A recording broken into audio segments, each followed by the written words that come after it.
अस्सलामुअलैकुम। पेशे खिदमत है कहानी Champakali. Next episode. Please like the video. Thank you. मेरे प्रेम मेरे साथी, मैं तुझे आवाज़ दे रहा हूँ। मुझे तुम्हारी ज़रूरत है। राजकुमार ने दिल से पुकारा और इसके कानों में हवाओं की हल्की हल्की सरसराहटें उभरने लगीं। फिर वही मधुर आवाज़ सुनाई दी। तिलक, मैं मौजूद हूँ। तुम आ गई। हाँ, मैंने तुमसे कहा था, तुम जब भी मुझे आवाज़ से पुकारोगे मैं आ जाऊंगी। तुम्हें इस संसार की सारी बातें मालूम हैं? क्या मतलब, क्या कहना चाहती हो तुम? मैं ये कह रहा हूँ कि क्या इस संसार में जो कुछ होना होता है तुम उससे वाकिफ होती हो? हाँ, मैं हवा हूँ। मुझे मालूम है, सब कुछ मालूम है, आवाज़ ने जवाब दिया। क्या तुम्हें ये मालूम है कि मेरे और पूजा के दरमियान क्या गुफ्तगू हुई? हाँ, मुझे मालूम है। तो फिर मुझे बताओ, मुझे क्या करना चाहिए? कुछ नहीं, तुम खामोश रहो। किसी तरह इस समय जब पूजा कीदू राज को कत्ल करके बाहर निकले तो महामंत्री और एक दो आदमियों को लेकर महाराज के पास जाओ और फिर ऐसा जाहिर करो जैसे महाराज को मुर्दा देखकर तुम्हें सख्त सदमा हुआ हो। पूजा को रंगे हाथ पकड़वा दो। भानुमति खुद ब खुद इस साजिश के जाल में फंस जाएगी। तो मुझे ये काम ज़रूर करना होगा। हाँ, ये काम बेहद ज़रूरी है। अगर तुम ये ना करोगे तो शुबा तुम्हारी तरफ ही जाएगा। मैं इस बात को तुम्हारे गोश गुजार कर रही हूँ। जैसा तुम कहोगी मेरी ज़िंदगी वैसा ही होगा, तिलक चंद ने कहा और हवाओं की सरसराहटें गूंजती रहीं। फिर इस हसीन आवाज़ ने कहा, और कुछ नहीं, बस मैंने तुमसे यही सब कुछ मालूम करने के लिए तुम्हें बुलाया था। तिलक चंद ने कहा। तिलक चंद, घनश्यामी की एक और चाल नाकाम हो रही है।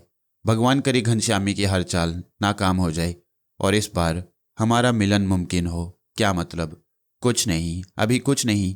मैं जा रही हूँ, भगवान तुम्हारी रक्षा करे, आवाज़ ने कहा और हवाओं की सरसराहटें मादूम हो गईं। तिलक चंद गहरी सांस लेकर हवाओं में इस खुशबू को सूंघने लगा, लेकिन अब वहाँ कोई आवाज़, कोई एहसास नहीं था। तब वो चौंक पड़ा। इसकी महबूब, इसकी दोस्त, इसकी राहबर, इसकी मौसी ने उसे एक मशवरा दिया था और उसे इस मशवरे के बारे में बहुत कुछ सोचना था। चुनाचे वो वहाँ से चल पड़ा। उसने कीदू राज से मिलकर मुख्तलिफ बातें की और फिर कहने लगा, मैं आपसे कुछ कहना चाहता हूँ पिताजी महाराज। हाँ हाँ कहो, कीदू राज ने कहा। कोई ख़ास बात है क्या? हाँ पिताजी, मैं किसी समय आपके पास आऊँगा, उस वक्त आपसे ये बात कहूँगा, तिलक चंद ने किसी कदर उलझे हुए अंदाज में कहा। ऐसी कौन सी बात है? कीदूराज बोला। बस महाराज, है, मैं कुछ कुछ समझ रहा हूँ हरिराज, कीदूराज सर्द लहजे में बोला। क्या समझ रहे हैं महाराज? कहीं ये बातें पूजा के बारे में तो नहीं होंगी? पूजा के बारे में? हरिराज ने ताज्जुब का इजहार किया। ऐसी क्या बात हो सकती है पिताजी? दरअसल भानुमति ने मुझसे कहा था कि पूजा का विवाह तुमसे कर दिया जाए, लेकिन मैंने उसे मना कर दिया। आपने जो कुछ किया होगा अच्छा ही किया होगा पिताजी। ओह हरिराज मेरे बेटे, मैं बहुत खुश हूँ। तेरी इस बात से मुझे बड़ी खुशी हुई। पूजा तुम्हारे काबिल नहीं है। तुम्हारे लिए तो कोई राजकुमारी ही होनी चाहिए और उस राजकुमारी का इंतखाब मैं कर चुका हूँ। कौन है वो? राजा राम सियाही की बेटी, बड़ी ही सुंदर है। अभी तो मैंने भी उसके बारे में सिर्फ सुना ही सुना है, लेकिन मैं तुम्हें उससे ज़रूर मिलाऊंगा ताकि तुम एक दूसरे को देख लो और इसके बाद मैं विवाह का फैसला करूंगा। मुझे पूरा यकीन है कि राजा राम सियाही कभी इस बात से इनकार नहीं करेगा। आपने मेरे बारे में जो कुछ सोचा होगा ठीक ही सोचा होगा महाराज, परंतु महामंत्री कहाँ हैं? अपने घर में होंगे इस समय। आज कहीं जाने का इरादा है उनका? नहीं तो। और दुर्जन महाराज, वो भी अपने घर पर होंगे? नहीं, मेरा मकसद है उनका कोई खास इरादा तो नहीं आज शाम को? नहीं तो। लेकिन तुम ये बात क्यों पूछ रही हो? बस ऐसे ही, बहुत दिनों से उनसे मुलाकात नहीं हुई, तो मिल लेना। वैसे भी तुम्हें लोगों से मिलजुल कर रहना चाहिए, क्योंकि आने वाले समय में ये तुम्हारे साथी होंगे। जी महाराज, तिलक चंद आहिस्ता से बोला और फिर वो कीदूराज महाराज के पास से उठ गया। रात के भोजन के बाद वो थोड़ी देर तक साथ साथ बैठे रहे, फिर अपने कमरों की तरफ चल पड़े। पूजा ने आंख के इशारे से कहा था कि अभी वो थोड़ी देर के बाद हरिराज के पास जाएगी और हरिराज बेचैनी से उसका इंतजार करने लगा। रात बहुत बीत गई तो पूजा ने हरिराज के कमरे में झांका। हरिराज जाग रहा था और खासा बेचैन नजर आ रहा था। पूजा कमरे में दाखिल हो गई और उसे देखकर मुस्कुराने लगी। फिर बोली, हरिराज, मैं तुम्हारा नाम लेकर अपना काम करने जा रही हूँ, लेकिन तुम वहाँ कैसे पहुँचोगी? मैं पहुँच जाऊँगी, तुम इसकी चिंता मत करो, पूजा ने कहा और तिलक चंद ने गर्दन हिला दी। पूजा कीदूराज की आरामगाह की जानिब बढ़ गई और उसके जाते ही तिलक चंद भी अपनी आरामगाह से निकल आया। पहली बार किसी साजिश में शरीक हो रहा था, इसलिए दिल की हालत अच्छी नहीं थी। वो सबसे पहले दुर्जन दास के पास पहुंचा। दुर्जन दास उसकी सिप्पागरी के दिल से कायल थे, उसे बेपनाह चाहते थे और यह भी अच्छी तरह जानते थे कि वो होने वाला राजा है। रात के इस समय वो हरिराज को देखकर शशतर रह गए। आप राजकुमार जी, इस समय यहाँ? हाँ दुर्जन दास, मैं आपके पास एक काम से आया हूँ। कैसा काम? बस महाराज आप उठे अपनी जगह से और फौरन चलें। हम महामंत्री जी को भी साथ लेंगे, तिलक चंद ने कहा। और दुर्जन दास फौरन तैयार हो गया। थोड़ी देर के बाद वो दोनों महामंत्री जी के पास पहुंचे। महामंत्री जी भी इस समय इन दोनों को देखकर हैरान रह गए। फिर उसने दुर्जन जी की बात सुनकर कहा, लेकिन महाराज कीदू राज तो इस समय सोने के लिए लेट गए होंगे। क्या ऐसा नहीं हो सकता कि सुबह के समय उनसे बात कर ली जाए? अगर तुम तैयार ना हो तो दूसरी बात है मंत्री जी, मगर मेरी राय है कि आप अभी मेरे मन की ये चिंता दूर कर दें। पर चिंता क्या है? दरअसल महाराज, भानुमति की बेटी पूजा यहाँ आई हुई है। मैं उससे विवाह करना चाहता हूँ। भानुमति जी ने महाराज कीदू राज से ये बात की थी, लेकिन महाराज कीदू राज ने कुछ और ही जवाब दिया। उन्होंने कहा कि वो मेरा विवाह राम स्याही की बेटी से करेंगे। दरअसल पिताजी चाहते हैं कि दोनों हुकूमतें एक हो जाएं। ये उनकी इच्छा है। मैं उनके सामने कुछ नहीं बोल सकता महाराज, इसलिए मैं आप लोगों का सहारा चाहता हूँ। तो तुम्हारी यही इच्छा है कि तुम पूजा से विवाह करो? हाँ मंत्री जी, मुझे बेशर्मी से ये बात आपसे कहनी पड़ रही है, लेकिन मैं यही चाहता हूँ। कोई बात नहीं राजकुमार, हम महाराज से ये बात कर लेंगे। कर लेंगे नहीं, मैं आपको लेने आया हूँ। अभी चलें और महाराज से ये बात करें, वरना मैं सो नहीं सकता। क्या पूजा भी तुमसे विवाह करना चाहती है? महामंत्री ने कहा। हाँ, जब से उसे ये बात मालूम हुई है कि महाराज कीदू राज मेरा विवाह उससे नहीं करेंगे, उसकी हालत बहुत ख़राब है। पागलों की सी कैफियत हो गई है उसकी। मुझे डर है कि कहीं वो आत्महत्या न कर ले, तिलक चंद ने चालाकी से कहा। अगर ऐसी बात है तो ठीक है, चलो मैं चलता हूँ। महाराज को समझाने की कोशिश करेंगे। थोड़ी देर के बाद वो तीनों कीदू राज की ख्वाबगाह पर पहुंचे, लेकिन ये देखकर शशदर रह गए कि दरवाजे के दोनों पहरेदार खून में नहाए जमीन पर पड़े हुए थे। महामंत्री ने दोनों को देखा और एकदम से घबरा गए। अरे ये क्या हुआ? अंदर चलो, दुर्जन दास ने कहा। और वो तीनों बेख्तियार दरवाजे को धकेलकर अंदर दाखिल हो गए और तिलक चंद की आंखें मुसर्रत से चमकने लगी। पूजा अभी कमरे में ही मौजूद थी और कीदू राजी मसैरी से आधे नीचे लटके हुए थे। उनकी आधी कटी हुई गर्दन से खून बह बहकर नीचे गिर रहा था। पूजा के हाथ में एक चमकदार खून आलूद खंजर था। उसने चौंक कर इन तीनों को देखा और भौंचकी रह गई। उसी समय तिलक चंद ने एक जोरदार चीख मारी और जमीन पर गिर गया। यह उसके ड्रामे का आखिरी सीन था। बज़ाहिर वो बेहोश हो गया। जरा सी देर में हाहाकार मच गई। कीदूराज महाराज कत्ल कर दी गई हैं। पूरे महल में खलबली मच गई। पूजा को उसी वक्त गिरफ्तार कर लिया गया और महाराज कीदूराज को उनके छप्पर कट पर लिटाने के बाद हरिराज को इसके कमरे में ले जाकर मसैरी पर लिटा दिया गया, जहां वो अभी तक बेहोश पड़ा था। तिलक चंद की सारी कार्रवाई मुकम्मल हो गई। उसने वही कुछ किया था जो उसे रूह ने बताया। पूजा कीदूराज के कत्ल के इल्जाम में पकड़ी गई और भानुमति को भी फौरी तौर पर सिपाहियों ने अपने कब्जे में ले लिया। गोपीनाथ सख्त परेशान था। चंपाकली वापस आई तो पहली बार उसने चंपाकली से दुरुस्त लहजे में पूछा, कहाँ थी तू? क्या हुआ बाबा? मैं पूछता हूँ कहाँ थी तू? अपनी सखी के पास गई थी बाबा। चंपाकली तो झूठ बोल रही है। नहीं बाबा, मैं झूठ नहीं बोल रही। चंपाकली, नारी किस समय झूठ बोलती है संसार जानता है। मुझे बता और साफ साफ बता, कौन है वो? कौन बाबा? चंपाकली खौफजदा लहजे में बोली, जिसके पास तू गई थी। देख चंपाकली, मैं तुझे बड़ा ही प्रेम करता हूँ, बड़ा ही चाहता हूँ तुझे। अब इस संसार में तेरे सिवा मेरा कौन है? फिर हम वैसे ही बेइज्जत लोग हैं। अछूतों की भी कोई इज्जत होती है। ब्राह्मणों ने अछूतों की इज्जत को खिलौना बना रखा है, पर जो कुछ इज्जत हमारे मन में मौजूद है उसे तू कायम रहने दे चंपाकली। चंपाकली, मुझे बता तू कहाँ गई थी? बाबा, मैं किसी खराब जगह नहीं गई थी। खराब और अच्छी का फैसला करना तेरा काम नहीं है चंपाकली। बाबा, चंपाकली ने सर झुका लिया। कौन है वो? बता दे बेटी। बूढ़े गोपीनाथ की लरसती हुई आवाज उभरी। आप सुनकर हैरान होंगे बाबा। मुझे जितना हैरान होना था बेटी, वो मैं हो लिया। अब तू मुझे उसका नाम बता दे। राजकुमार नंदराज महाराज। क्या क्या बक रही है तू? हाँ बाबा, राजकुमार नंदराज, चंपाकली ने फिर कहा। और बूढ़ा गोपीनाथ बुरी तरह लरजने लगा। उसका बदन कांप रहा था। झूठ झूठ बोल रही है तू मुझसे? वो हकलाती हुई आवाज में बोला। नहीं बाबा, भगवान की सौगंध। मगर राजकुमार, वो यहाँ कैसे आया? पहले भी आया था बाबा। कब? पिछली रात। मैं कहाँ था? तुम गए हुए थे गुर्दे के दर्द के इलाज के लिए, तो वो यहाँ आया था। फिर क्या हुआ? कब गया वो? बाबा, वो यहाँ आया था हमारी खबर लेने, हमारे घर में, और काफ़ी देर के बाद वो गया। अरे पगली, कहीं तुझे धोखा तो नहीं हुआ? कहीं किसी ने तुझे बेवकूफ़ तो नहीं बनाया? वो खुद भी ब्राह्मण का बेटा है, वो भला क्यों आएगा? नामुमकिन बात है चंपाकली। मैं कह रही हूँ बाबा, वो यहाँ आए थे। क्यों आया था? आखिर क्यों आया था वो यहाँ? राजकुमार नंदराज को इस बात का दुख था कि उसके सिपाहियों ने मेरे छोटे से भैया को मार डाला। वो तुमसे मुआफ़ी मांगने आया था। बाबा, वो कह रहे थे कि मैं गोपीनाथ से सख्त शर्मिंदा हूँ। सब कुछ ठीक है, लेकिन उसका यहाँ आना मुझे समझ में नहीं आता। कल फिर आएगा बाबा, तुम खुद उससे मिल लेना। कल फिर आएगा यहाँ पर? गोपीनाथ ने ताज्जुब से पूछा। हाँ। अरे तू क्या जाने, तुझे क्या पता, क्या तजुर्बा है तेरा। मुझे सब कुछ पता है बाबा, मैं जानती हूँ। क्या जानती है तू? मुझे बता, तूने कभी देखा है ये राजकुमार लोग कैसे होते हैं और क्या करते हैं? बाबा राजकुमार ने अछूतों और ब्राह्मणों का फर्क मिटाने के लिए हमारे घर बैठकर मेरे हाथ के बने हुए गोजे खाए थे। ऐं? गोपीनाथ फिर हैरत से मुंह फाड़ कर रह गया। क्या सचमुच? हाँ बाबा, भगवान की सौगंध, मैं गलत नहीं कह रही, चंपाकली ने कहा और गोपीनाथ गहरी सोच में डूब गया। चंपाकली सुंदर थी और राजकुमार नौजवान, मन हार बैठा होगा, पगला कहीं का, जवानी जो ठहरी। लेकिन आखिर इस संबंध का इंजाम क्या होगा? सिवाय इसके और कुछ नहीं होगा कि अछूतों की बस्ती को फूंक दिया जाए। चंपाकली, आग का खेल है बेटा, तू सोच ले, ये आग का खेल है। बाबा, ये आग का खेल क्या होता है? अब तू इतनी पगली है कि मैं तुझे क्या बताऊं।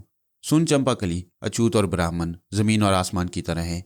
क्या ये धरती उठकर आसमान से मिल सकती है? ले बाबा, धरती उठकर आसमान से मिले तो ये सारे के सारे मनुष्य बीच में पिस ना जाएं। बिल्कुल यही बात है चंपाकली। क्या बात है बाबा, मैं नहीं समझी।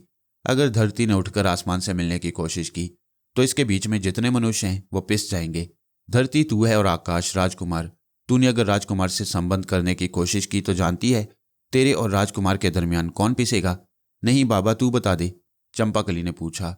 अछूत, हमारी सारी बरादरी। लो भला, हम दोनों के बीच इतनी बड़ी बरादरी कैसे पिस जाएगी? गोपीचंद ने तय किया कि वह राजकुमार से मिलकर ही ये बात करेगा, लेकिन इस बारे में उसने चंपाकली को कुछ बताना मुनासिब नहीं समझा। हाँ, इतना उसने जरूर पूछा, अब राजकुमार कब आएगा? कल रात को बाबा। कहाँ? गोरज घाट पर, चंपाकली ने जवाब दिया। अगली रात चंपाकली गोरज घाट की बगिया के पास पहुंच गई जहां उसे राजकुमार से मिलना था। आज भी इसके पहुंचने से जरा सी देर के बाद राजकुमार आ गया। गोविंदू और प्रकाश आज भी उसके साथ थे। वो बेचारे तो इस मुसीबत में फंस ही चुके थे। वो अपनी जगह खड़े हो गए और नंदराज मुस्कुराता हुआ चंपाकली के पास पहुंच गया। चंपाकली उसे मोहब्बत भरी निगाहों से देख रही थी। नंदराज इसके करीब पहुंच गया और चंपाकली ने शर्माकर गर्दन झुका ली। आ गए राजकुमार? हाँ, तुम कब से इंतजार कर रही थी? सदा से। बड़ी बातें बनाना आ गई चंपाकली तुम्हें तो। हाँ, क्यों नहीं, तुमसे जो बातें करना होती हैं। चंपाकली, आओ बैठ जाएं। चलो, चंपाकली ने कहा और दोनों एक दरख्त के साए में बैठ गए। तुम मेरा कहाँ तक साथ दोगी चंपाकली? कहाँ तक? हाँ, मेरा मतलब है क्या तुम मेरे साथ इस संसार के आखिरी कोने तक जा सकती हो? उससे भी आगे, चंपाकली ने जवाब दिया। सच? हाँ, मुझे अब तुम्हारे बिना कुछ अच्छा नहीं लगता चंपाकली, नंदराज ने अफसरदा लहजे में कहा। और मुझे भी, वो उदास लहजे में बोली। सारा दिन मैं जैसे बिताती हूँ मैं ही जानती हूँ। मेरा मन तो ये चाहता है कि बस सूरज निकलना ही छोड़ दे और आकाश पर अंधेरा ही छाया रहे। ये कैसे मुमकिन है चंपाकली? नंदराज ने कहा। वैसे अब मुझे चिंता नहीं है किसी बात की, मैंने बाबा से बात कर ली है। कैसी बात? नंदराज चौंक गया। तुम्हारे बारे में? क्या? उसने मुतहय्यराना अंदाज में कहा। यही कि मैं तुमसे मिलने गई थी। दरअसल कल जब मैं वापस पहुंची तो बाबा मेरा शिद्दत से इंतजार कर रहा था। वो मेरी सब सखियों के यहाँ मुझे देख चुका था। जब मैंने उस सखी का बहाना बनाया तो वो मुझे घूरने लगा और कहने लगा कि तू मुझसे झूठ बोल रही है। सच सच बता, कहाँ गई थी तू? तब मैंने उसे सब कुछ बता दिया। मैंने कह दिया था कि मैं तुमसे प्रेम करती हूँ। फिर बाबा ने क्या कहा? कहना क्या था, बोले कि तू धरती है और राजकुमार आकाश।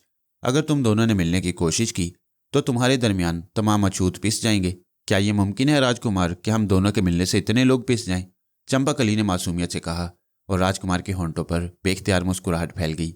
नहीं, ये बिल्कुल मुमकिन नहीं है। गलत कहते हो राजकुमार। इसे ऐसे धोखा ना दो कि वो जीवन भर तुम्हारे सोग में मरती रहे। दरख्त के पीछे से आवाज आई और वो दोनों उछल पड़े। दरख्त के अकब से गोपीनाथ बाहर निकल आया। ऐसा ना कहो महाराज। राजकुमार, हम अछूत वैसे ही दुखियारी हैं। मेरा एक ही बेटा था जो तुम्हारी भीड़ चढ़ गया। अब इस पगली लड़की को तो मेरे लिए रहने दो। चंपाकली मेरे जीवन का एक सहारा है।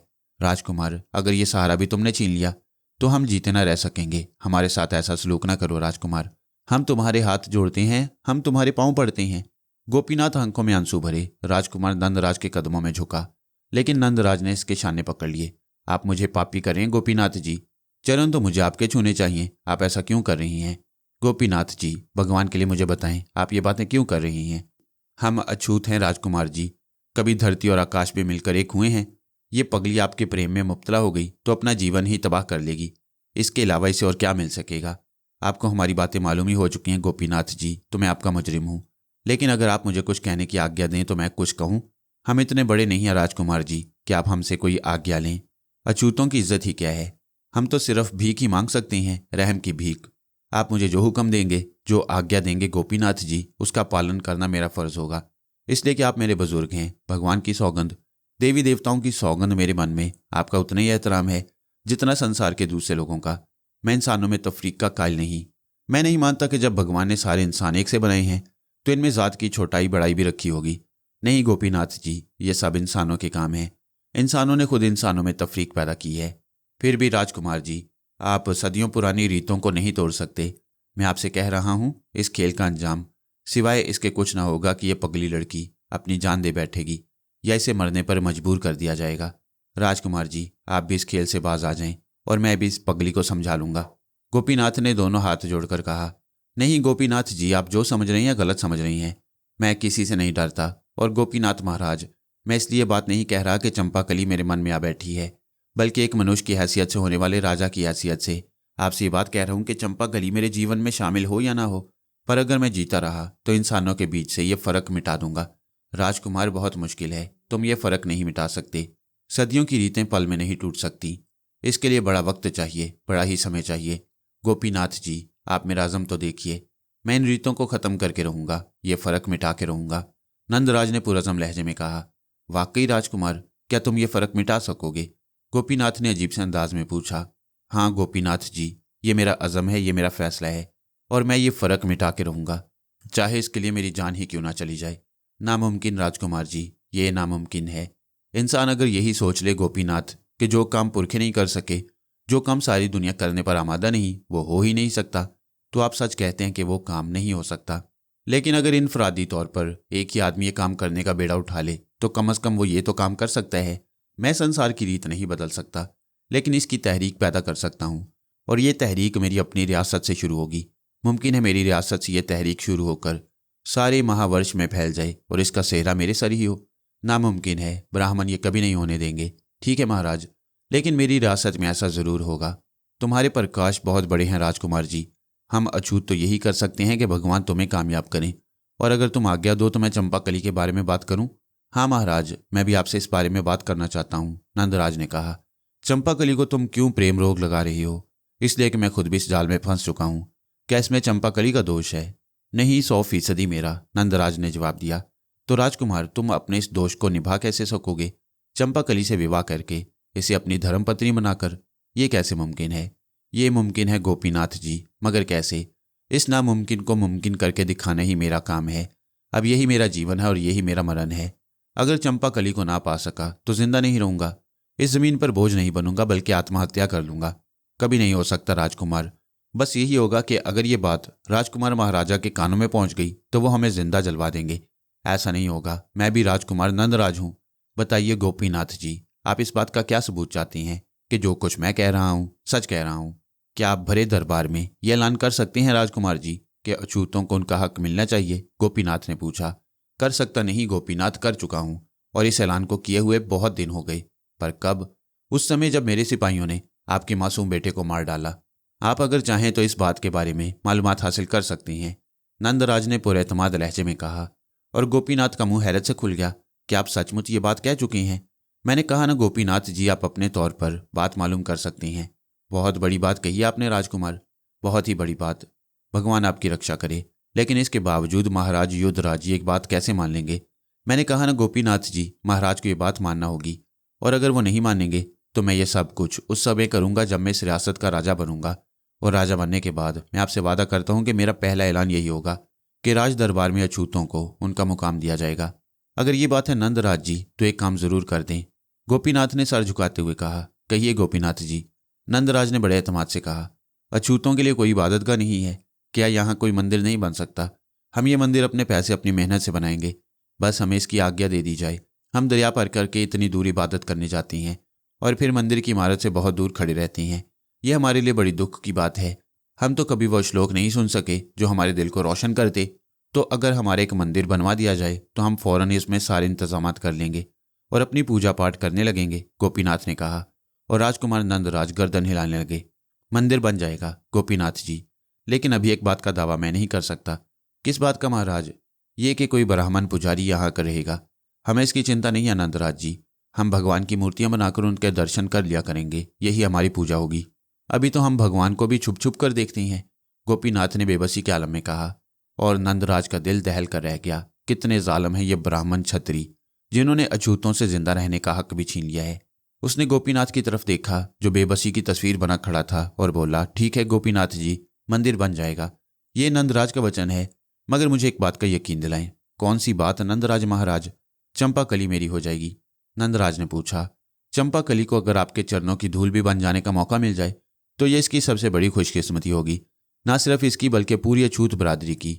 मैं सौगंध खाता हूं भगवान की कि अगर आपने चंपाकली को अपनी पत्नी बनाने के लिए मेरे पास संदेश भेजा तो मैं इसे आपके पास लेकर हाजिर हो जाऊंगा, चाहे इसके लिए मुझे अपनी मौत और चंपाकली के बुढ़ापे तक इंतजार करना पड़े।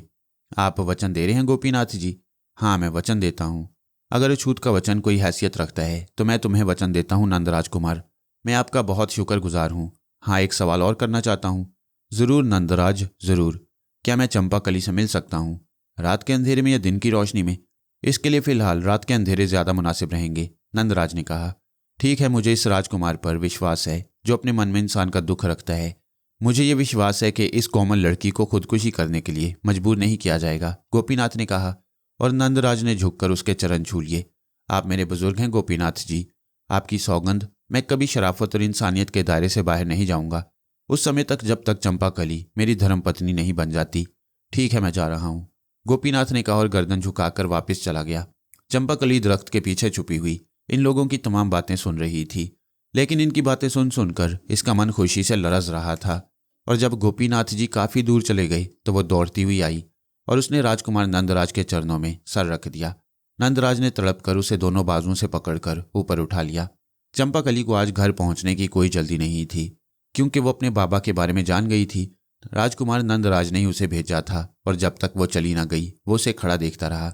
पर काश मैं वचन दे चुका हूँ, और ये एक राजकुमार का वचन है, किसी घिसियारे का नहीं। मंदिर जरूर बनेगा। एक दोस्त की हैसियत से मैं अब भी तुमसे ये कहता हूँ कि अगर तुम चाहो तो इस सिलसिले में मेरा साथ मत दो। मैं तुम्हें इस सिलसिले में मजबूर नहीं करूंगा और ना ही मैं तुम्हारे लिए कोई परेशानी चाहता हूँ। अरे किस पापी को अपनी जान की फिक्र है महाराज। पर ये तो सोचे, मंदिर की बात किस तरह छुपी रह सकती है? ना रहे, मुझे इसकी चिंता नहीं है। मगर मुझे है, प्रकाश ने जवाब दिया। इससे कोई फर्क नहीं पड़ता प्रकाश। मुझे जो कुछ करना है वो हर सूरत में करना है, और वो मैं ज़रूर करूँगा। अब मैं तुमसे इस बारे में कोई बात नहीं कहूँगा। हाँ, कल दिन की रोशनी में मजदूर वहाँ पहुँच जाएंगे, मंदिर की जगह का तयन करेंगे और फिर तामीर का सामान भी वहाँ पहुँच जाएगा। जैसी आपकी मर्जी राजकुमार, प्रकाश गर्दन हिलाकर बोला और फिर खामोश हो गया। नंदराज का अज़म पुख्ता था। उसने ना जाने कहाँ कहाँ से और किन किन लोगों के जरिए 50 मजदूरों का बंदोबस्त किया। शाही खजाने से उन्हें एक बड़ी रकम दिलवाई और दरिया पार पहुंचा दिया। उसने मंदिर की तामीर का हुक्म दे दिया, और जब मंदिर की बुनियाद रखी गई तो अछूतों ने एक अजीमुशान जश्न मनाया। रात भर वो लोग नाचते रहे और नंदराज इनके साथ जश्न में भी शरीक रहा। वो मोहब्बत भरी निगाहों से चंपाकली को देख रहा था, जो आइंदा उसकी पत्नी बनने वाली थी। लेकिन ये बात ज़्यादा देर तक छुपी न रह सकी। जब मंदिर के खदोखाल उजागर होने लगे तो किसी ऊंची जात वाले ब्राह्मण ने दरिया पार से उसे देख लिया, और आन की आन में यह खबर जंगल की आग की तरह पूरे मुल्क में फैल गई। अछूतों की बस्तियों में मंदिर तामीर किए जा रही हैं। देखने वालों ने तस्दीक की और हुकूमत के अहलकारों तक ये इतला पहुंचा दी गई। हुकूमत की पूरी मशीनरी हरकत में आ गई और हुकूमत के अहलकारों ने भी दरिया के दूसरे किनारे से ज़मीन पर उभरते हुए मंदिर को देखा और राजा युद्धराज के पास पहुंच गए। राजा युद्धराज इस वक्त राजपाट के कामों में मसरूफ थे। महापुजारी घनश्यामी दास भी उसके पास बैठे हुए थे। आने वालों ने पहले कुछ कहने की इजाज़त ली और इजाज़त लेने के बाद ये खबर राजा युद्धराज को सुनाई गई। महाराज, अछूतों की बस्ती में एक बहुत बड़ा मंदिर तामीर हो रहा है। अछूतों ने हमारी रवायत की खिलाफ वर्जी की है। अछूतों ने ब्राह्मणों का मजाक उड़ाया है। क्या मंदिर की तामीर की आज्ञा महाराज ने दी है या अछूतों ने बागी होने का ऐलान किया है? राजा युद्धराज ये सुनकर गुस्से से सुरख हो गया। उसने आने वालों को घूर कर देखा और करख्त लहजे में बोला, तुम लोग पागल हो गए हो क्या बकवास कर रहे हो तुम लोग? किसकी मजाल है कि दरिया पार मंदिर तामीर करे? राजा युद्धराज ने नफरत से कहा। ये तो अभी तक मालूम नहीं हो सका महाराज कि यह मजाल किसने की है, पर मंदिर आप अपनी आंखों से देख सकते हैं। महल की बुलंदियों से दरिया पार का नज़ारा साफ नजर आ सकता है, आने वालों ने कहा। और राजा युद्धराज गुस्से से खड़ा हो गया। घनश्यामी दास जी, क्या कहते हैं आप इस सिलसिले में? धीरज युद्धराज, धीरज। ये धीरज की बात तो नहीं है घनश्यामी जी। धीरज रखना पड़ेगा युद्धराज। जो होता है उसका कोई ना कोई कारण भी होता है। पहले कारण देखो फिर काम करो, गुस्सा मार के बात पूछो। यही मनुष्य की कामयाबी का राज है। मगर घनश्यामी दास जी, ये खबर झूठी नहीं मालूम होती? राजा युद्धराज ने तेजी से टहलते हुए कहा। तो हम कब कहते हैं बालिक कि यह खबर झूठी है? कब कहा हमने, पर इस बात का फैसला भरे दरबार में नहीं हो सकता। मैं चलता हूं, अगर तुम्हारा मन चाहे तो मेरे पास आ जाना। पर घनश्यामी दास का यही कहना है, पहले कारण फिर बात, घनश्यामी दास ने कहा और लकड़ी के खड़ाओं को खटखट करता हुआ दरबार से बाहर निकल गया। युद्धराज अंगारों पर लौट रहा था। तो महाराज, अछूतों के इस तामीर से न रोका जाए? आने वालों ने पूछा। नहीं, अभी जो कुछ हो रहा है होने दो। घनश्यामी दास से मैं अभी थोड़ी देर में मुलाकात करूंगा, राजा युद्धराज ने कहा और आने वाले वापस लौट गए। युद्धराज दरबार बर्खास्त करके महल वापस आ गया और परेशानी से इधर उधर टहलने लगा। जब कोई बात न बन सकी तो वो अपनी पत्नी दृशनी के पास पहुंच गया। दृशनी बांदियों में घिरी बैठी थी। युद्धराज की आमद की इतला पाकर वो जल्दी से इसके स्वागत के लिए बाहर निकल आई, लेकिन युद्धराज का चेहरा देखकर वो हैरान रह गई। क्या बात है महाराज, परेशान है? क्या हो गया है? क्या दुश्मन ने हमला कर दिया? नहीं दृशनी, किसी दुश्मन ने हमला नहीं किया, बस मैं परेशान हूँ, बहुत परेशान। पर इस परेशानी का कोई कारण तो होगा महाराज। हाँ, कारण है। अछूतों को उनकी मौत ने पुकारा है। क्या किया है अछूतों ने? बगावत। कैसी बगावत? बस रियासत से बगावत, ब्राह्मणों से बगावत। उन्होंने वो काम किया है जो सदियों से किसी ने नहीं किया। पर क्या हुआ है महाराज? कुछ मुझे भी तो बताएं, रानी दृशनी ने पूछा। मंदिर तामीर करा रहे हैं शूदर कहीं के। मंदिर? ऐसा कभी नहीं होगा दृशनी, वो कभी ऊंची जात वालों की तरह मंदिर तामीर नहीं कर सकते। पर उन्हें सूझी क्या है? दृशनी ने पूछा।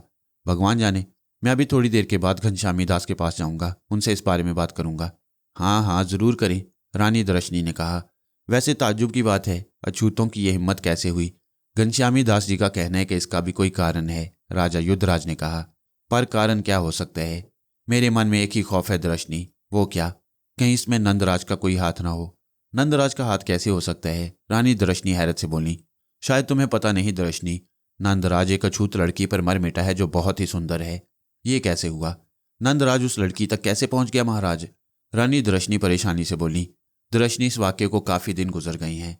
हुआ यूं था कि नंदराज एक दिन सैर करने के लिए रथ में सवार हुआ। अचानक एक जगह एक शूदर लड़का नंदराज के रथ के सामने आ गया। सिपाहियों ने उस लड़के को मार डाला। उस वक्त एक खूबसूरत लड़की भागती हुई आई और उसने हमारे खिलाफ, राजधानी के खिलाफ और नंदराज के खिलाफ बहुत कुछ कहा। और उसी लड़की के कारण नंदराज ने भरे दरबार में खड़े होकर ऐसी ऐसी बातें की थी कि मेरा सर नदामत से झुक गया। वो शूद्रों और ब्राह्मणों के फर्क को मिटाना चाह रहा था। अब मुझे शुबा है कि कहीं अछूतों की बस्ती में मंदिर की तामीर नंदराज ही ना करवा रहा हो। ओह, तो ये बात है। लेकिन महाराज, आपको इस बात का इल्म कैसे हुआ कि नंदराज इस लड़की पर मर मिटा है? मैं अछूतों की बस्ती में जाकर देख चुका हूं दृशनी। मैं राजा हूं, पागल नहीं हूं। राजा अपनी रैयत का अगर ख्याल ना रखे तो फिर उसे राजगद्दी पर बैठने का कोई हक नहीं होता। तो आप महाराज अछूतों की बस्ती में गए थे? हाँ, मैं गया था। क्यों? मैंने वहां जाकर चंपाकली को देखा था। चंपाकली कौन है? अरे वही लड़की जिसके बारे में मैं कह चुका हूं, बड़ी सुंदर है। वहां हमने चंपाकली को देखा, बड़ी ही सुंदर लड़की है। और मुझे डर है कि कहीं नंदराज उसके प्रेम के जाल में न फंस गया हो। अगर नंदराज उसके प्रेम के जाल में फंस गया तो यूं समझो दृशनी, हमें ये राजपाट छोड़ना पड़ेगा और हमारी जो दुर्गत होगी उसका तुम तसव्वुर भी नहीं कर सकती। मगर नंदराज ऐसी हरकत कैसे कर सकता है? मेरा बेटा इतना बेवकूफ़ तो नहीं। बेवकूफ़ ही ना होता सुसरा तो भरे दरबार में ऐसी बात ही ना करता। खैर, तुम आराम करो, मैं घनश्यामी दास के पास जा रहा हूँ, राजा ने कहा और दृशनी से रुखसत होकर घनश्यामी दास के मंदिर की तरफ चल पड़ा। सारी रियासत में खलबली मच गई। बड़ा सोग फैल गया था चारों तरफ। राजा कीदूराज तवील अरसे से हुकूमत कर रहा था। गो वो ज्यादा अच्छा आदमी नहीं था, लेकिन इतना बुरा भी नहीं था। राजा कीदूराज के कत्ल होने की खबर आनन फानन पूरी बस्ती में फैल गई। कानून बनाने वाले अफराद ने पूजा को कातिल तस्लीम कर लिया। हरिराज की हालत के पेश नज़र वैद्यों ने मंत्री जी को ये बात बता दी कि राजकुमार हरिराज को परेशान न किया जाए, किसी को उससे मिलने ना दिया जाए और उन पर पहरा लगा दिया जाए। चुनाचे मंत्री जी ने इस बात पर सख्ती से अमल किया। इजलास जारी था और इसमें यह तय किया जा रहा था कि अब क्या किया जाए। सबसे बड़ी बात तो यह है मंत्री जी महाराज कि राजकुमार हरिराज की भी हालत खराब है। कीदूराज महाराज की मौत का इनके ऊपर जो असर पड़ा है वो कहीं उनकी जान ही ना ले ले, इसलिए अभी उन्हें सिलसिले में परेशान नहीं किया जा सकता। राजा मुकुट अभी इनके सर पर नहीं रखा जा सकता। अभी हमें इनकी सेहत ठीक हो जाने का इंतजार करना पड़ेगा, सालार दुर्जन दास ने कहा। हाँ दुर्जन दास, हरिराज कीदूराज महाराज से बहुत प्रेम करते थे, लेकिन सवाल ये पैदा होता है कि रियासत बगैर राजा के 3 रोज से ज्यादा नहीं रह सकती। इस बारे में क्या किया जाए? महामंत्री ने कहा। इसका एक तरीका हो सकता है महाराज, विजय चंद ने कहा। वो क्या विजय चंद? महामंत्री ने पूछा। एक आरजी राज बना दिया जाए जिसमें आप राजपाट के निगरान की हैसियत से सारे इंतजाम संभाल लें, विजय चंद ने कहा और मंत्री जी गर्दन हिलाने लगे। फिर चारों तरफ देखकर बोले, भाइयों, विजय चंद ने जो कहा है वो आप सबने सुन लिया होगा। इस सिलसिले में आप लोगों की क्या राय है? मंत्री जी ने पूछा और सबने इस राय के हक में फैसला दे दिया। ठीक है रियासत के बड़ों, ये राज मुकुट कीदू महाराज के खाली तख्त पर रखा हुआ है। आज से महाराज राजकुमार हरिराज के नाम पर रियासत की हुक्मरानी चलेगी। उस समय तक जब तक कि हरिराज जी इस तख्त पर आकर नहीं बैठ जाते, मैं इसके बराबर पड़ी हुई कुर्सी पर बैठकर रियासत के कामों को उसी तरह चलाता रहूंगा जिस तरह महाराज कीदू राज चलाया करते थे। कीदू राज की अर्थी तो बहुत पहले चलाई जा चुकी थी। भानुमति और पूजा एक कैद खाने में बंद कर दी गई थी। भानुमति और पूजा दोनों ही हैरान थी कि अभी तक वो कैद खाने में क्यों हैं। पूजा ने भानुमति को यही बताया कि राजकुमार हरिराज कमजोर दिल का आदमी था। वो पहुंच तो गया था कीदू राज की ख्वाबगाह में, मगर खून देखकर बर्दाश्त न कर सका और बेहोश हो गया। भानुमति अलबत्ता किसी परेशानी और गहरी सोच में डूबी हुई थी। उन्हें कैद हुए आज तीसरा दिन था। इन 3 दिनों में उनके साथ बहुत सख्त सलूक किया गया। दोनों माँ बेटियों की हालत खराब हो गई। दूसरे दिन सुबह सिपाहियों ने उन्हें जो कुछ खाने के लिए दिया वो ऐसा था कि उनसे खाया नहीं गया। भानुमति ने कुछ कहने की कोशिश की तो सिपाही नफरत से मुंह सिकोड़ कर चले गए। उनकी ये कैफियत देखकर भानुमति के हवास साथ छोड़ने लगे। फिर इनके साथ यही सलूक जारी रहा और चौथी रात की सुबह को भानुमति के हवास बिल्कुल ही जवाब दे गए। वो फर्श पर लंबी लंबी लेट गई। पूजा इसकी यह हालत देखकर बेकरार हो गई। पूजा, मेरा मन कह रहा है कि हम मुसीबत में फंस गए और अब इस मुसीबत से छुटकारा बड़ा ही मुश्किल है। पर माताजी, तुम्हारा विश्वास कैसे डोल रहा है? हालात ऐसे ही हैं पूजा। 3 रोज हो गए हम इस कैद खाने में पड़े हुए, किसी ने हमारी खबर ली? आखिर हरिराज कहाँ मर गया? कहाँ मर गया वो? कहाँ रह गया वो? तुम माताजी, तुम हरिराज के लिए ऐसी बात कह रही हो? तू तो पागल है पूजा, बिल्कुल ही बेवकूफ़। हरिराज अगर हमारा दोस्त होता तो हमें इतने रोज इस कैद खाने में पड़ा रहने देता, लेकिन यहाँ तो आसार ही उल्टे नजर आ रही हैं। तो इसका मकसद है माताजी कि गुरु गिरधारी लाल की कोशिशें नाकाम हो गईं। ये आज्ञा तो उन्होंने हमें दी थी, पर उनको क्या हुआ? वो हमारी सहायता क्यों नहीं करते? मुझे क्या पता पूजा, भगवान जाने, ना जाने क्या से क्या हो गया। यहाँ तो हालात ही उल्टे हो गए। माताजी, मुझे ताज्जुब है हरिराज ने ऐसा क्यों किया। भगवान जाने री, भगवान जाने। और अब तू ये सोच कि अगर ऐसी ही बात है तो अब तो हमें जीता नहीं छोड़ा जाएगा। हम तो मारे गए पूजा, हम तो मारे गए। इसमें मेरा दोष नहीं है माताजी। तुमने गिरधारी लाल से सारी बातें क्यों नहीं की थी? आखिर गिरधारी लाल को ये यकीन कैसे था कि हरिराज हमारे जाल में फंस जाएगा? उन्होंने ही तो हमें बताकर यहाँ भेजा था कि हम ऐसा करें। अब वो आकर हमारी सहायता क्यों नहीं करते? पता नहीं री, पता नहीं, भानुमति ने खौफजदा लहजे में कहा और आंखें बंद कर लीं। पूजा भी अब परेशान होकर बैठ गई थी। उसे हरिराज से की हुई सारी बातें याद आ रही थीं, मगर कहीं भी उसे किसी खोट की बात नहीं मिल सकी थी। दूसरी जानिब इन दोनों के खिलाफ पहली बार दरबार में आवाज उठी, क्योंकि वक्त के सबसे बड़े मुजरिम यही दोनों थी। महामंत्री की इजाज़त से इस कत्ल के मुकदमे को उठाया गया और महाराज कीदू राज के कातलों के बारे में गुफ्तगू की गई। इससे पहले महामंत्री जी राजकुमार हरिराज से मिल चुके थे, जिनकी हालत अब पहले से बेहतर थी। वो बात कर सकते थे। महामंत्री से अपने पिता कीदू राज का जिक्र करते हुए इनकी आंखों में आंसू बहने लगे। हाँ, मैंने अपनी आंखों से देखा था महामंत्री जी। उस कमबख्त नागिन ने मेरे पिताजी को कत्ल कर दिया। आखिर उसने ऐसा क्यों किया? महामंत्री ने तशवीश से पूछा। मैं इसकी वजह आपको बता चुका हूँ। मैं वाकई पूजा से प्रेम करता था और वो भी मुझे चाहती थी। मैं इसे धर्मपत्नी बनाना चाहता था, मगर अब मैं ऐसी औरत को अपनी धर्मपत्नी कैसे बना सकता हूँ जो मेरे पिताजी की कातिल हो? हरिराज ने कहा। आंसू अब भी उसकी आंखों से बह रहे थे। तुम चिंता मत करो, कातिलों को सजा जरूर दी जाएगी।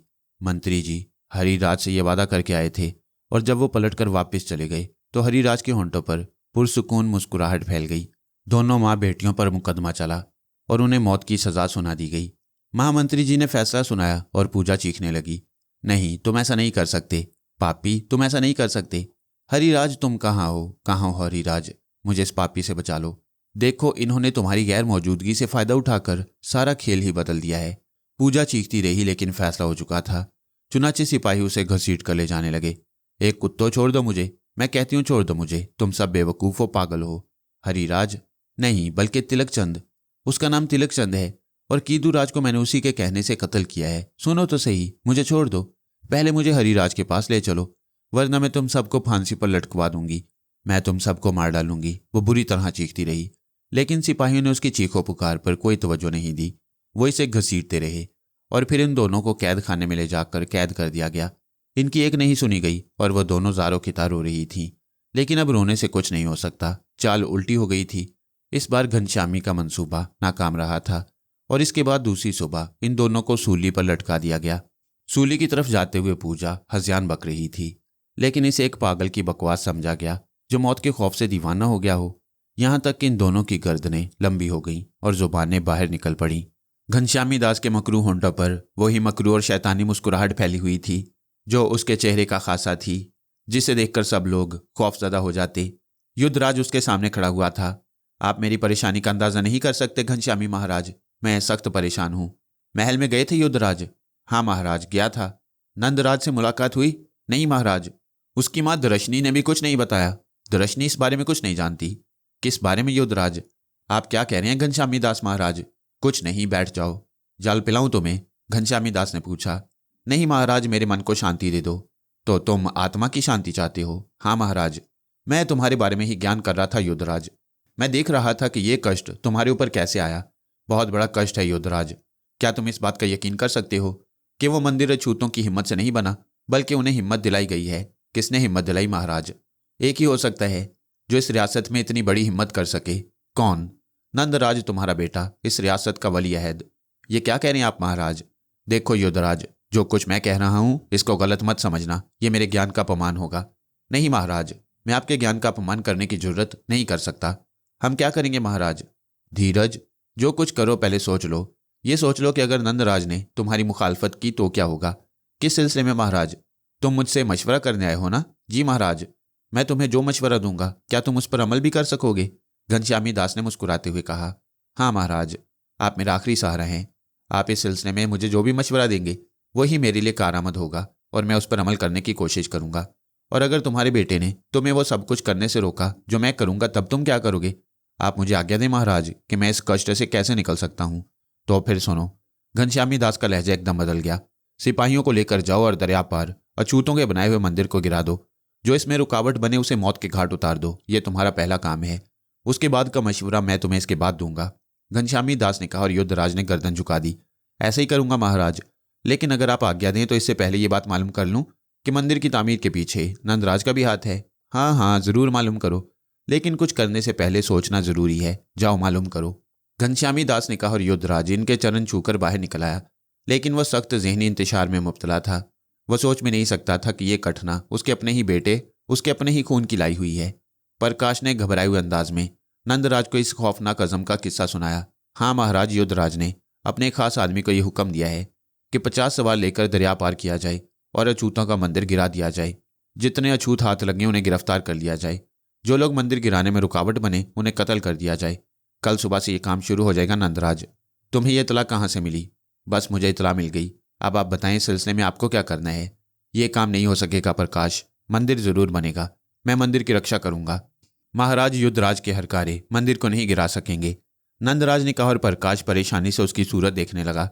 पर मुझे तो बता दें महाराज कि आप क्या करेंगे? क्या सोच रखा है आपने सिलसिले में? ये बात कल सुबह को ही पता चल सकेगी कि मैं क्या करूंगा। हाँ, मैं तुम्हें हुक्म देता हूं कि कल मुझसे दूर ही रहना, नंदराज ने कहा। जो आज्ञा महाराज की, प्रकाश ने जवाब दिया। दूसरी सुबह धर्म सिंह 50 सिपाहियों के साथ दरिया में उतर गया। आज सूरज भी सहमा सहमा था। बादलों के टुकड़े उस पर छाए हुए थे। धूप कभी झांकती और फिर खौफ से आंखें मूंद लेती। मौसम बहुत अच्छा था। दरिया पार मंदिर की तामीर जारी थी। मजदूर ईंट पर ईंट रख रहे थे और अछूतों की आंखें खुशी से चमक रही थीं। जूं जूं मंदिर तामीर होता जा रहा था, इनकी आंखों में उमंगें जागने लगी थीं। अब वो अपनी बस्ती में पूजा करेंगे, ये सोच उन्हें खुशी से पागल कर रही थी। मंदिर की तामीर में सबसे बढ़ चढ़कर हिस्सा लेने वाले गोपीनाथ जी थे। नंदराज के लिए उनके दिल से ना जाने कितनी दवाएं निकली थीं। तभी बुलंदी पर बंधी हुई बाड़ पर बैठे मजदूर चीख पड़े और गोपीनाथ घबरा गए। गोपीनाथ महाराज, वो देखिए, दरिया पार देखिए। और गोपीनाथ चौंक कर आंखें फाड़ने लगे। फिर बोले, क्या है? क्यों शोर मचा रहे हो? गोपीनाथ जी, कोई खतरा है। अरे मगर क्या खतरा है? क्या दिख रहा है तुझे? वो गोपीनाथ जी, फौज आ रही है। फौज? गोपीनाथ हैरत से बोला। हाँ गोपीनाथ जी, फौज आ रही है। फौजी घोड़े सवार इधर ही आ रही हैं। वो दरिया पार कर रही हैं। वो दरिया में घोड़े उतार चुके हैं और अब दरिया पार कर रही हैं। मगर क्यों? क्या युद्धराज महाराज को इस मंदिर की तामीर की खबर हो गई? गोपीनाथ ने जैसे खुद से सवाल किया। हो गई होगी गोपीनाथ, मगर अब हम क्या करें? मजदूर ने कहा और खौफ से नीचे उतरने लगा। क्या तुम मंदिर की तामीर जारी नहीं रखोगे? सोच लें गोपीनाथ जी, बड़ा खून खराबा हो जाएगा। हो जाने दो, आखिर हमें भी तो इसका हक मिलना चाहिए कि हम अपनी इबादत गाहें तामीर कर सकें, गोपीनाथ ने कहा। जैसा आप कहें गोपीनाथ। चंद लोगों ने इनकी बातें मानी और चंद ने नहीं मानी। कुछ लोग बराबर काम करते रहे और कुछ खौफ से अपने अपने घरों को भाग गए। फौजें अब दरिया के इस किनारे तक पहुंच गई थीं। आहिस्ता आहिस्ता सिपाही मंदिर की जानिब आ रहे थे। गोपीनाथ जी तनहा खड़े थे, लेकिन चंद साथ के बाद उन्होंने घोड़े के टापों की आवाज़ सुनी। एक घोड़ा किसी दूसरी तरफ से इस तरफ आ रहा था और चंद साथ के बाद वो गोपीनाथ के बिल्कुल करीब पहुंच गया। राजकुमार, गोपीनाथ के मुंह से निकला। आप वापस जाइए गोपीनाथ जी, राजकुमार नंदराज ने सख्त लहजे में कहा। नंदराज महाराज, फौजें आ रही हैं, सिपाही इस तरफ आ रही हैं, मुझे मालूम है, मगर वो क्यों आ रही हैं? मंदिर ढाने। क्या वो ये काम कर लेंगे? हाँ, वो कोशिश करेंगे गोपीनाथ जी। मैं आपसे कह रहा हूँ आप घर जाइए। नहीं महाराज, मैं अकेला नहीं जाऊँगा। आप इन सिपाहियों से क्या कहेंगे? जो कुछ कहूँगा कह लूँगा। उसने घोड़े से उतरकर तलवार सौंत ली और फिर उसने तलवार की नोक जमीन में दबाई और खुद सीना तान कर खड़ा हो गया। दूसरे हाथ से उसने घोड़े की बाग पकड़ी हुई थी। राजा का भेजा हुआ कारिंदा नंदराज को देखकर शशतर रह गया। तमाम सिपाही एहतरामन घोड़े से नीचे उतर आए। कारिंदा हैरत से नंदराज को देखता रहा। तब इसने प्रणाम किया और अपनी तलवार निकालकर नीचे रख दी। नंदराज की जय। आप यहाँ कैसे नजर आ रहे हैं महाराज? कारिंदे ने अर्ज किया। तुम यहाँ क्यों आए हो? नंदराज ने संगीन लहजे में उससे पूछा। मुझे महाराज युद्धराज ने भेजा है, कारिंदे ने जवाब दिया। किस लिए भेजा है? उन्होंने कहा है कि मंदिर ढा दिया जाए और अछूतों को इनकी इस जुर्रत की सजा दी जाए। ये नहीं हो सकता, वापस लौट जाओ। मंदिर नहीं ढाया जाएगा। नंदराज इसका मुहाफिज है और ये नंदराज की मर्जी से तामीर किया जा रहा है। महाराज युद्धराज को कोई हक नहीं पहुंचता कि वो इसे ढाने का हुक्म दें। महाराज नंदराज, आपकी मर्जी से? कारिंदा चौंक कर बोला। हाँ, मेरी मर्जी से। अगर महाराज युद्धराज को यह मंदिर इतना ही नागवार गुजर रहा है तो फिर उन्हें यहाँ भेज दो। वह खुद अपने हाथों से नंदराज को कत्ल कर देंगे। इसके बाद मंदिर की कोई ईंट अपनी जगह से उखाड़ी जाएगी। ये आप क्या कह रही हैं नंदराज जी? जो मैं कह रहा हूँ वही जाकर जवाब दो, और अगर इस पर अमल नहीं करना चाहते तो आओ मंदिर की तरफ बढ़ो। मैं साफ साफ कह ही देता हूँ कि मंदिर की जानिब उठने वाला किसी भी सिपाही का कोई कदम मेरे खिलाफ होगा, मैं उसे कत्ल कर दूंगा। वरना जाओ, वापस लौट जाओ और युद्धराज महाराज से कह दो नंदराज मंदिर का मुहाफिज है, उसके होते हुए मंदिर को ढाया नहीं जा सकता, वरना वो बगावत कर देगा। कारिंदा वापस पलट पड़ा। चंद साथ के बाद घोड़े वापस दरिया पार कर रहे थे। इसके चंद ही लम्हात के बाद अछूतों का एक रेला नंदराज महाराज की जय के नारे लगाता हुआ मंदिर के पास पहुंच गया। तमाम मजदूर अपने अपने कामों में लग गए और नंदराज खामोशी से दरिया पार जाते हुए घोड़ों को देख रहा था। इसकी आंखों में अजीब से तासुरात थे। गोपी चंद उसके पास पहुंच गया और नंदराज चौंक कर उसे देखने लगा। गोपीनाथ के होंठों पर मुस्कुराहट थी। घनश्यामी दास की कौन सी बात झूठी होती थी? जो कुछ उन्होंने कहा आज तक ठीक निकला। इनके भेजे हुए सवार जब वापस पहुंचे तो दरबार लगा हुआ था और वहां घनश्यामी दास जी मौजूद थे। क्या मंदिर गिरा दिया गया? नहीं महाराज। क्यों? युद्धराज की तेवरियों पर बल पड़ गए। जान की अमान पाएं तो कहें। हाँ हाँ कहो। क्या अछूत मुकाबले पर आ गए थे? अछूत मुकाबले पर आए होते तो उनको ठीक किया जा सकता था। हमारी तलवारें इतनी कुंद भी नहीं कि राजा युद्धराज के हुक्म के आगे सर उठाने वालों के सर ना काट सकें। मगर महाराज। मगर क्या? मगर हमारे सामने राजा खड़ा हो तो। राजा? कौन राजा? इस राज का आइंदा होने वाला राजा नंदराज। हाँ, राजकुमार नंदराज। क्या वो वहां मौजूद था? हाँ महाराज। जब हम मंदिर के सामने पहुंचे तो राजकुमार नंदराज तलवार निकाले घोड़े से नीचे उतरे खड़े थे। उन्होंने कहा कि मंदिर तक पहुंचने से पहले सिपाहियों को नंदराज की लाश से गुजरना होगा। ये नंदराज ने कहा। हाँ महाराज। फिर क्या हुआ? युद्धराज परेशानी से बोला। इसके बाद किसकी मजाल थी महाराज कि मंदिर की तरफ बढ़ता? हम उल्टे कदमों वापस चले आए। युद्धराज की गर्दन झुक गई। वो परेशानी से सोच में डूब गया और घनश्यामी दास मुस्कुराती निगाहों से उसे देख रहा था। किस चिंता में डूब गई युद्धराज? घनश्यामी दास की आवाज सुनकर युद्धराज ने गर्दन उठाई। दरबार बर्खास्त किया जाता है, युद्धराज ने कहा और दरबारी उठकर जाने लगे। थोड़ी देर के बाद दरबार में सिर्फ 2 अफराद रह गए, घनश्यामी और युद्धराज। मैं भी जाऊं महाराज? घनश्यामी दास ने पूछा। आप ना जाए महाराज, मैं बहुत परेशान हूं। घनश्यामी हाजिर है, कहो अब क्या कहना चाहते हो? अब क्या किया जाए महाराज? नंदराज बच्चा है, जिद पर अड़ गया है, मैं उसे कैसे समझाऊं? धर्म संसार में सबसे बड़ी चीज है युद्धराज। धर्म बचाने के लिए बहुत कुछ बलिदान करना पड़ता है। नंदराज की जिद धर्म के आड़े आ रही है तो तुम्हें सख्ती से उसके खिलाफ काम करना चाहिए। मगर मैं क्या करूं? यह सोचना तुम्हारा काम है युद्धराज। नापो अपने मन में धर्म और संतान का प्रेम, नापो, तोलो इसे। जो पलड़ा भारी पड़े उसके मुताबिक काम करो। कभी कभी ऐसे इम्तिहान आते हैं, राजाओं के लिए भी कभी कभी ऐसी ही परेशानियां जन्म लेती हैं और क्षत्रिय ऐसे ही मौका पर सही फैसला करते हैं, वरना उन्हें राजपाट के लिए चुना कैसे जाता? आप मेरी सहायता नहीं करेंगे महाराज? करूंगा, पर अभी नहीं। जब तुम थक जाओगे, उस समय जब तुम कोई सही फैसला नहीं कर सकोगे। घनश्यामी महाराज चले गए और युद्धराज देर तक वहां खड़ा सोचता रहा। फिर वह महल में वापस आ गया। अंदर दरिशनी मौजूद थी। रानी पर निगाह पड़ते ही वो चौंका और फिर उसके पास पहुंच गया। रानी, तुम भी इस सिलसिला में मेरी कोई मदद नहीं करोगी? मैं हाजिर हूं नाथ, हुक्म दो, क्या करूं मैं? तुम्हें मंदिर की कहानी मालूम है? कौन से मंदिर की कहानी? ओह, तुम रानी हो, राजपाट के मामलात से इतनी बेखबर भी ना रहा करो। मैं इन मामलात में क्यों पढ़ूं? हम भी तो इंसान हैं दर्शनी, बाज़ औक़ात परेशान हो जाती हैं। बात क्या है प्राणनाथ? वही नंदराज का मामला। ओह, अब क्या बात हुई? वो जिद पर अड़ गया है, एक ऐसी अनहोनी करना चाहता है जो संसार में कभी नहीं हुई। नंदराज ने अछूतों को बराबरी का दर्जा देने का जो बेड़ा उठाया है, इस सिलसिला की पहली कार्रवाई शुरू कर दी। वह दरिया पार अछूतों के लिए एक मंदिर बनवा रहा है और इसकी तामीर शुरू हो चुकी है। अछूतों के लिए अलग मंदिर? हाँ दृष्णि। राजा युद्धराज ने दृष्णि को पूरी कहानी सुना दी और रानी भी सोच में डूब गई। ब्राह्मण कभी इस बात की इजाजत नहीं देंगे, राज में खंडत पड़ जाएगी अगर नंदराज ना माना तो। ये तो है, पर क्या किया जाए?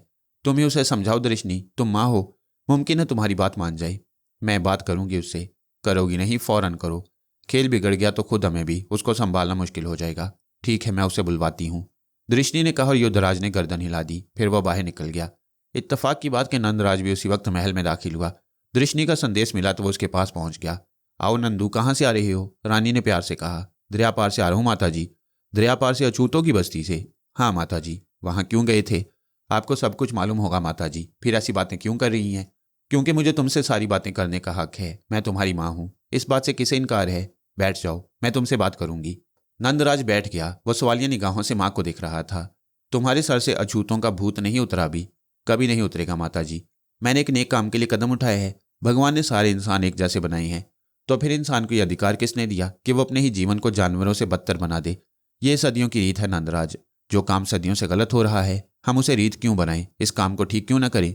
वो काम गलत नहीं है नंदराज। भगवान ने 4 जातें बनाई हैं, उन्हें जूं का तूं रहना चाहिए। हर काम इंसान का है माता जी। उसने गधे, घोड़े और दूसरे जानवर भी बनाए हैं, उनकी शक्लें अलग अलग बनाई हैं, क्योंकि इससे उनमें फ़र्क रखना था।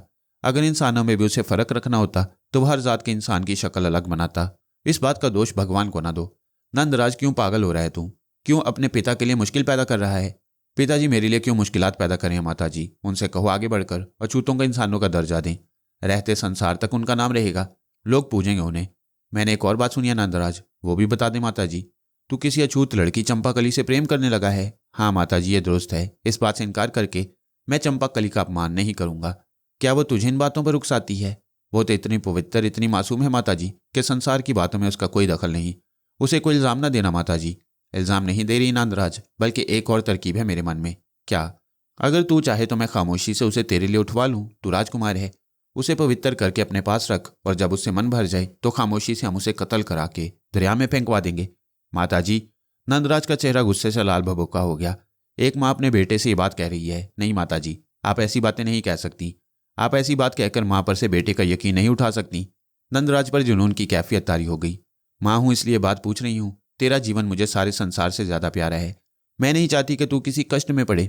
नहीं माता जी, भगवान के लिए आइंदा ऐसी बात ना कहना, वरना मैं तुम्हें माँ समझना छोड़ दूंगा। माँ ऐसी बात नहीं कर सकती, वो तुम्हारी बहू है। उसे एहतराम से ब्याह कर लाना माता जी, जैसे राजमहल की रानी आती हैं। उसके बारे में अगर ऐसे बुरे अल्फाज फिर कहे माता जी तो मैं जीवन भर तुम्हारे सामने नहीं आऊँगा। तो बता मैं क्या करूँ? कुछ नहीं, खामोश रहो। मेरा मान सच्चा है, जो कुछ मैं कर रहा हूँ मुझे करने दो, नंदराज ने कहा, और दर्शनी परेशानी से गर्दन हिलाने लगी। नंदराज वहां से उठ गया। दर्शनी ने नंदराज का जवाब युद्धराज को दे दिया और युद्धराज गुस्सा से आग बबूला हो गया। अगर नंदराज इसी तरह जिद पर अड़ा रहा तो हालात बहुत खराब हो जाएंगे। दर्शनी, हमें नंदराज को कैद करना पड़ेगा। जो कुछ करें सोच समझ कर करें महाराज, हमारा एक ही बेटा है, दर्शनी ने रोते हुए कहा। युद्धराज दरबार में दाखिल हुआ तो घनश्यामी दास मौजूद न थे। उसे पता चला कि घनश्यामी महाराज ने मंदिर छोड़ दिया है। मंदिर छोड़ दिया है? कहाँ चले गए? धर्म नवास में महाराज। मगर क्यों? उनका कहना है कि महल में एक मलीच घुस आया है और वो नंदराज है। घनश्यामी दास को नंदराज को मलीच नहीं कहना चाहिए, वो राजकुमार है, रास्ते से भटक गया है। ये दूसरी बात है, मगर जवानी ऐसी चीज होती है, वो रास्ते पर आ सकता है। जी महाराज। घनश्यामी दास को मेरा संदेश दो। उनसे कहो कि राजा युद्धराज ने उन्हें अभी तलब किया है। हर कार्य दौड़े और थोड़ी देर के बाद पंडितों और पुजारियों की पूरी फौज के साथ गुरु घनश्यामी दास जी दरबार में दाखिल हो गए। तमाम दरबारी हैरत से उन्हें देखने लगे। मैंने सिर्फ आपको बुलाया था घनश्यामी महाराज। नहीं युद्धराज, मुझे मालूम है कि तुम बेटे के हाथों में खिलौना बन गए हो, लेकिन हम लोग धर्म रक्षा करेंगे। मैं भी धर्म रक्षा करना चाहता हूँ महाराज। तुमने क्या किया इसके लिए? मैं सोच रहा हूँ महाराज। तुम सोच रहे हो और उधर मंदिर पूरा हुआ जा रहा है। मैं इस पर फौरन अमल करूंगा गुरुजी। मेरी मजाल है कि मैं आपके हुक्म के खिलाफ कोई काम करूं। तुम ना कर सकोगे युद्धराज। मेरा ज्ञान कहता है तुम कुछ ना कर सकोगे। सुनो युद्धराज, मैंने अभी तक तुम्हारे खिलाफ कोई काम नहीं किया, लेकिन यह हमारा फर्ज है। मैं उन चीज़ात के लोगों को जमा करूंगा और उनसे बात करूंगा। मैं उनसे पूछूंगा कि धर्म रक्षा के लिए वो क्या कर सकती हैं। आप ऐसा नहीं करेंगे घनश्यामी जी? अवश्य करूंगा युद्धराज। देश पर जब आफत आती है तो क्षत्रियों का फर्ज है कि वो सीना तान कर खड़े हो जाएं और देश की रक्षा करें, और जब धर्म पर आफत आती है तो उस समय ब्राह्मणों को आगे बढ़कर उस आफत को रोकना पड़ता है युद्धराज। और मैं देख रहा हूं कि धर्म खतरे में पड़ गया है। वो बात उठाई गई है जो युग युग से कभी नहीं उठी थी। तुम इस बात को मामूली समझते हो युद्धराज, पर मेरे लिए ये मामूली बात नहीं। जाओ तुम अपने बेटे की चिंता करो और मैं अपने धर्म की, घनश्यामी दास ने कहा, और युद्धराज की गर्दन झुक गई। फिर काफी देर के बाद वो बोला, नहीं महाराज, धर्म की रक्षा करने में भी आपके साथ हूं। मैं धर्म का अपमान नहीं करूंगा। हर राजा का यही फर्ज होता है युद्धराज। मगर बात तुम्हारे बेटे की है। अगर कहीं और से यह फितना उठता तो मुझे यकीन है कि यह अब तक दबाया जा चुका होता, मगर राजकुमार नंदराज के खिलाफ तुम्हारी तलवार कभी ना उठेगी। तलवार? युद्धराज चौंक पड़ा। हाँ, तलवार। मगर महाराज, इसकी जरूरत पेश नहीं आएगी। भगवान हमारी रक्षा करे। मेरी आंखें बहुत दूर देख रही हैं युद्धराज। किसकी जरूरत पेश आएगी और किसकी जरूरत पेश नहीं आएगी ये मैं अच्छी तरह जानता हूं। तो आप मेरी सहायता क्यों नहीं करते घनश्यामी दास महाराज? मैं तुम्हारी हर तरह की सहायता करने के लिए तैयार हूं, लेकिन तुम्हें मुझे इस बात का यकीन दिलाना होगा कि तुम धर्म की सेवा करने के लिए सारे रिश्ते नाते भूल जाओगे और वो काम करोगे जो धर्म के हक में बेहतर होगा। मैं आपको यकीन दिलाता हूं महाराज। ठीक है युद्धराज, मैं भी तुम्हारे खिलाफ कोई कदम उठाना नहीं चाहता, लेकिन ये जान लो, धर्म की सेवा के लिए हम लोगों का जीवन होता है, मुझे एहसास है। तो फिर उस समय तक मैं तुम्हारा इंतजार करूंगा, जब तक इस सिलसिले में तुम मुझे ये नहीं बता देते कि तुम कामयाब रहे या नाकाम। ठीक है महाराज। मंदिर कब तक गिर जाएगा? घनश्यामी दास ने कहा। बहुत जल्द महाराज, युद्धराज ने कहा, और घनश्यामी दास ने गर्दन हिला दी। और कुछ पूछना चाहते हो मुझसे? नहीं महाराज, मैं बस ये चाहता हूं कि आप मेरे खिलाफ कोई कदम ना उठाएं उस वक्त तक जब तक मैं अपनी नाकामी का ऐलान न कर दूं।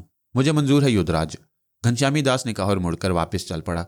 युद्धराज के चेहरे पर परेशानी ही परेशानी थी। फिर उसने अपने मंत्री को बुलाया और बोला, नंदराज को दरबार में पेश किया जाए। जो आ गया महाराज, मंत्री जी ने कहा, और सिपाही नंदराज की तलाश में दौड़ा दिए। नंदराज महल में ही मिल गया। सिपाहियों ने जब उसे युद्धराज का संदेश दिया तो वह फौरन उनके साथ चल पड़ा और थोड़ी देर के बाद दरबार में पहुंच गया। नंदराज को देखकर राजा ने कहा, नंदराज, इस वक्त हमने तुम्हें एक बेटे की हैसियत से नहीं बल्कि एक ऐसे शख्स की हैसियत से बुलाया है जो रीतों राज के असूलों के खिलाफ हमारा धर्म भ्रष्ट करने की कोशिश कर रहा है। राजा ने मुझे जिस तरह भी बुलाया है मैं हाजिर हूं। नंदराज ने जवाब दिया।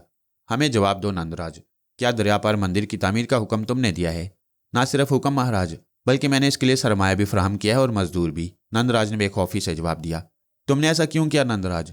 इसलिए महाराज कि मैंने अपने जीवन में कुछ असूलों का इंतखाब कर लिया है, चाहे वो गलत हों। युद्धराज ने पूछा। नहीं महाराज, आपका धर्म कहता है अछूत इंसान नहीं है, उन इंसानों का दर्जा ना दिया जाए, उनके साथ जानवरों का सलूक किया जाए। मेरे ख्यालात इससे मुख्तलिफ हैं। मैं फिर वही मिसाल पेश करता हूं कि अगर भगवान इंसानों में फ़र्क रखना चाहता तो उनकी शक्लें भी जानवरों के इसी अंदाज में मुख्तलिफ बनाता, लेकिन भगवान ने तमाम इंसानों की शक्लें एक ही बनाई हैं और तमाम इंसानों की शक्लें एक जैसी बनाने का मकसद ये है कि भगवान इंसानों के दरमियान कोई फ़र्क नहीं रखना चाहता। मैं इसी प्रकाश को लेकर आगे बढ़ा हूँ और अगर मुझे राजा बनने का मौका मिला तो मैं कम से कम अपनी रियासत से अछूतों का फ़र्क ख़त्म कर दूंगा। मंदिर की तामीर इसकी इब्तदा है, लेकिन शूद्रों को मंदिर बनाने की इजाज़त नहीं दी जा सकती। क्यों नहीं दी जा सकती? जब भगवान एक है और उसी भगवान को ब्राह्मण मानते हैं और उसी को शूद्र, उसी भगवान की पूजा ब्राह्मण करते हैं और उसी की नीच जात, तो फिर भगवान की पूजा के लिए वो अपने लिए कोई जगह क्यों नहीं बना सकते? मंदिर जरूर बनेगा, नंदराज ने कहा। दरबारियों की आंखों में खौफ के आसार उभर आए। नंदराज ने जिस तरह ये अल्फाज कहे थे उससे उसके अज़म की पुख्तगी झलकती थी। युद्धराज भी दंग रह गया। फिर उसने थोड़ी देर कबल होने वाली गुफ्तगू का ख्याल किया और चौंक पड़ा। उसकी गद्दी खतरे में थी। अगर ब्राह्मणों ने उसके खिलाफ तहरीक चला दी तो क्या होगा? एक बार फिर सोच लो नंदराज, मैंने सोच समझ कर ही ये कदम उठाया है। तो फिर तुम्हें राज के असूलों के खिलाफ अमल करने के इल्जाम में गिरफ्तार किया जाता है। सिपाहियों, नंदराज को गिरफ्तार कर लो, युद्धराज ने कहा। सिपाही नंदराज के चारों तरफ आ खड़े हुए। मैं आपके हुक्म से गिरफ्तार होने को तैयार हूं, लेकिन दरबारियों के सामने एक बात जरूर आप सुन लें। अगर मंदिर गिरा दिया गया, अगर एक भी अछूत को मंदिर की तामीर के सिलसिले में कत्ल या गिरफ्तार किया गया तो मुझे इस रियासत का बागी समझा जाए। ले जाओ इसे और कैद खाने में डाल दो, युद्धराज ने कहा और सिपाही नंदराज को दरबार से ले गए।